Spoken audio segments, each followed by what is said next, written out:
disrupted. America that I fought. Weird thing to happen. Hello, one and all. Welcome to this edition of Kitz Corner. It's been a fantastic day so far. So we got to take a second to take a gander into the Canadian Parliament, into question period, because anytime there's a bit of a back and forth between the leader of the opposition, Pierre Poilievre, and Justin Trudeau, our prime minister, it's almost like the start of a hockey fight. And it's like a childish hockey fight, and I mean that childish as in Trudeau's response to criticism, because, saying goes that if you can't, receive criticism, you shouldn't be dishing it out. And this is in regards to, once again, to remind people just how crazy and cringeworthy our parliamentarian is, that we invited a Nazi, a Ukrainian Nazi, who was living in this country. We gave them citizenship, granted them citizenship through this government program that we subsidized over the years through Canadian intelligence, post-World War II. Same situation as Operation Paperclip, if people know what that is. We granted this Nazi that has killed thousands of Jewish people and Polish people, granted them citizenship, and then allowed them to have a congratulatory standing ovation twice in the Parliament building in hopes that it would win the hearts of people in support of the Ukraine war. Alongside a speech with Zelensky. Let's just not forget that. Not forget that our entire Canadian Parliament, everybody from the Liberal side, NDP, the Conservatives, the Bloc Québécois, they were all in attendance, and they applauded not once, but twice for a Ukrainian Nazi. And this got attention into question period when Pierre Poilievre mentioned about Trudeau's still continuing support for Ukraine. I think they're supposed to vote once again for more aiding to Ukraine because they're just winning so much. As you know, we know that it's a complete farce, but it's such a brilliant scam that we're sending all of our tax dollars and not being able to feed homeless people and caring for our veterans of previous wars. Just the true Canadian patriot love that we have. Here's Pierre Poilievre criticizing Justin Trudeau, continuing support of Ukraine, while Canada lays flat on its face. Of the opposition. He's hiked the cost, and he's hiked the crime. He's not worth the cost, and he's not worth the crime after 8 years. He's also not worth the hypocrisy. Mr. Speaker, the Prime Minister has been claiming for months that he had no involvement in or knowledge of the invitation of a former Nazi soldier to the visit of the Ukrainian president. Now we know that he personally invited that same individual. He actually said the opposite. And he said that the former speaker had to resign over doing the exact same thing. So will he hold himself to the very same standard and admit that he's not fit for office?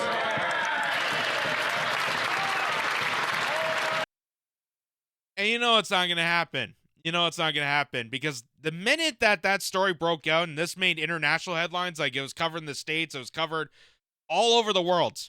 All over the world. They couldn't believe that a government in the world had the audacity to applaud for a Nazi killer. No one in their right mind would ever think that Canadians and the Canadian government would be so manipulated into support for Ukraine that they would applaud a Nazi. And that's why I think it's so... The even biggest hypocrisy now, looking into this, is that we are supplying Nazis, white supremacist Nazis who have killed Jewish people in Ukraine, in Eastern Europe, to allow the Ukraine war to expand, while simultaneously, as the Israel-Palestine war is continuing on, which is a genocide, it's not a war, in support for Israel because they care about Jewish people. That's the big hypocrisy that is just such a big middle finger to everybody. Like, you do not listen to a damn word any of these people have to say. Like, applauding a Nazi is one thing, but to go from that to say, and then saying that we support Israel because we care about Jewish people, screw you, screw yourself, go F yourself, go F that entire room and everybody in it. Like, it's the biggest hypocrisy. And then we're sending billions of dollars in investments to slaughter people overseas, but yet we don't have the money to supply veterans assistance. We don't have the money to keep our hospitals afloat. We don't have the money for infrastructure. We have no money for jobs. We have no money for security. We have no money for anybody, not even the homeless people that are living off in the streets. But it's okay. We just, send them off to the suicide program, the Maids, coalition, and just allow them to die because, they're not worthwhile saving in Canada. So here's what Drama Queen has to say. The Right Honourable Prime Minister. The attacks that the Leader of the Opposition is choosing to make against the Ukrainian Canadian Congress demonstrates the extent to which this Conservative Party no longer stands with Ukraine. They have an opportunity in just a few minutes, Mr. Speaker, to stand and vote in favor of a free trade deal that Volodymyr Zelensky himself is asking this House to pass, and he is choosing to not stand with Ukraine, not stand with Ukrainians, and not stand with Ukrainian Canadians. Why are they abandoning Ukraine?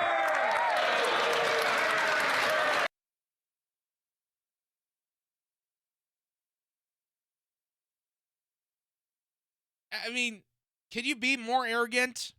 Can you be more of an arrogant asshole jerk to stand on stage and say, how dare you abandon Ukraine when you're the Canadian Prime Minister? Someone go into that room. Someone go into Parliament. Someone go into the House of Commons and hold a map in front of Justin Trudeau and say, listen, what country are you the leader of? Point to the country that you're the leader of. Okay? Ukraine's over there. You're part of Canada. Canada's over here. You're responsible for Canada, not them here. Wow. How arrogant a response could that be? And just how vindictive that is. Because I bet you there's even Ukrainian Canadians now, after seeing the carnage that is done to their country and seeing how much of a disaster it is, that they're even calling for this to end. They're calling for this to end because they know how devastating this is, and they know that trillions of dollars funneling more to this is not going to help. There's already so much devastation, so many lives that have lost in Ukraine, and there's absolutely no way that they're going to win this war or any chance of having any defense to this. Just such utter arrogance. Utter friggin' arrogance. And it's lead to even more hilarity because, as Josh Ryan points out, Trudeau lasted 11 minutes and 10 seconds. They even kept track of this. 11 minutes and 10 seconds into question period today. He fled after the issue of his personal invitation to the SS Waffen-Nazi. That was the Hunka guy that they applauded twice, not once, twice, was brought to attention. And here's the actual invitation that's now being leaked out. This is the invitation that Justin Trudeau, as Prime Minister, gave to the Nazi to allow him to come to the Parliament, to come to the House of Commons, so that everybody, including conservatives, like, again, the whole room is a bunch of hypocrites. I gotta say this. At least Pierre Poilievre, he pretends to be, for Canada, but I know Pierre Poilievre is in support of warmongering. I know that Pierre Poilievre and the party is in support of shit like this because of the actions they imposed, because of all this, because they were the ones applauding also. And this is it from the Honorable Prime Minister. It says, Dear Yaroslav Hunka, the Right Honorable Justin Trudeau, Prime Minister of Canada, is pleased to invite you to a special event. The event will take place on Friday, September 22nd, 2023 at 8:30 p.m. in Toronto, Ontario. Please confirm your attendance by replying to this email by noon on Wednesday, September 20th, 2023. Once we'll receive confirmation of your attendance, the formal invitation will be issued, including detailed information regarding registration and access. Please note that the official invitation will be required to access the venue.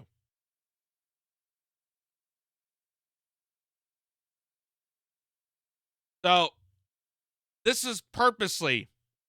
This is not a mistake. This is not an oops. Oops, I didn't realize he was a Nazi. Oops, I didn't realize he was a big-time killer. Oops, I didn't realize he was a mass-murdering thug. Oops. No, they personally selected him. They personally selected him in the hopes and the manufacturing consent to push for more Ukraine propaganda. Just like how they brought Zelensky into the House of Commons and made that utter ridiculous speech of how we need to sacrifice our nation of Canada, the true patriot love. We're supposed to be the peacekeeping nation. That was one of the beautiful things about Canada. That's why one of the things I was proud to be Canadian. We're the peacekeepers. But what exactly have we done to keep peace? What exactly peaceful have we done in the past few years? We vilified truckers. We went after our own people. We're sending money out to Haiti to start a civil war over there. We're sending money to Ukraine to continue the catastrophe. We're sending money to Israel so they can genocide on Palestine. What exactly in the past few years have we done to invoke peace? What exactly have we done to keep our national identity of peacekeeping? Nothing. Because our entire parliament, just like Congress in the United States, just like other nations, have been captured by the military-industrial establishment, the global conglomeracy, to keep us in perpetual war.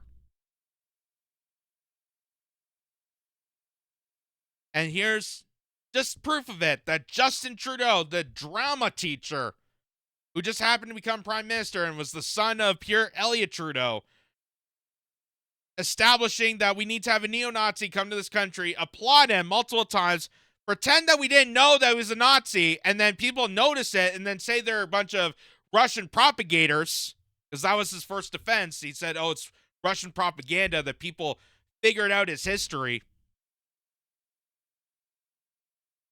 He vilified them and still continuing to advance warfare in another country, while veterans who have sacrificed themselves in the Afghanistan war just a couple years prior are on dire straits. There's veterans that are lining up for suicide because they are on dire straits in this country. And yet we're sending billions of dollars to another country that we can create more refugees, more chaos, more devastation, more wars on terror, and more havoc against humanity.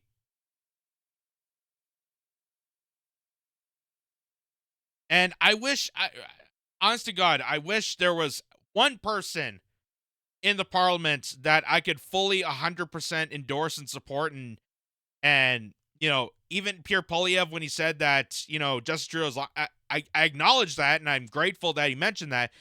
But I just want to remind Pierre Poilievre and people that think that Pierre Poilievre is the magical wizard against Justin Trudeau is going to fix everything.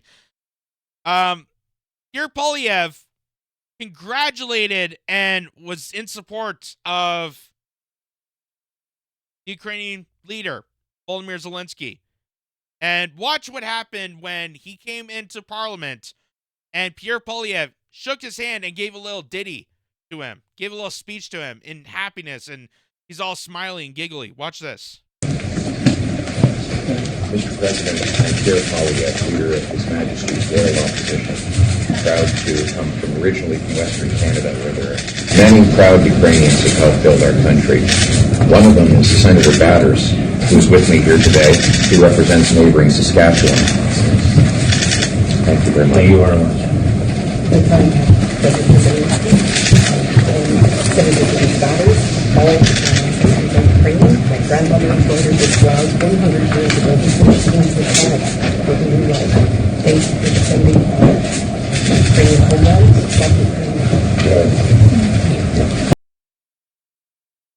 So there you go.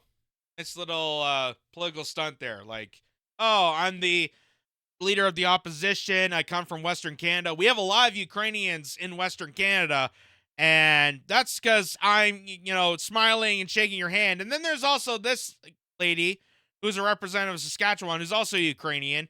And yeah, we're definitely in support of this.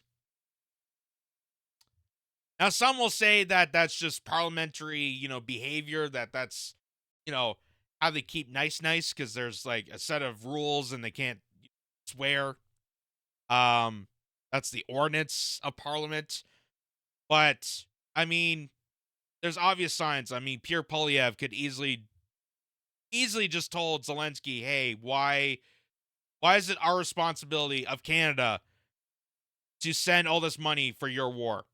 Why is it our responsibility to do this? What would we get out as Canadians? Could have easily done that. Could have easily gave some sort of easy criticism, easy speculation, any of that. And that's why, again, I have to remind people, like, no, it's hard to believe, but they both work for the same lobby groups. They work for the same conglomeracy of corporations. It doesn't matter who you get, whether it's Justin Trudeau, Pierre Poilievre, Jagmeet Singh, Green Party, Bloc Québécois, even Maxime Bernier, who seems like a total outsider. It doesn't matter who's in office. The deep state's already in control. The deep state is already the supreme leader that's going to make all your decisions. Justin Trudeau and they're just mascots. They're just puppets to an even darker, greater force that is oppressing us daily. And that is our true opposition as Canadians, as citizens, as working class people. Our biggest opposition is not just Justin Trudeau. Our biggest opposition is the entire deep state.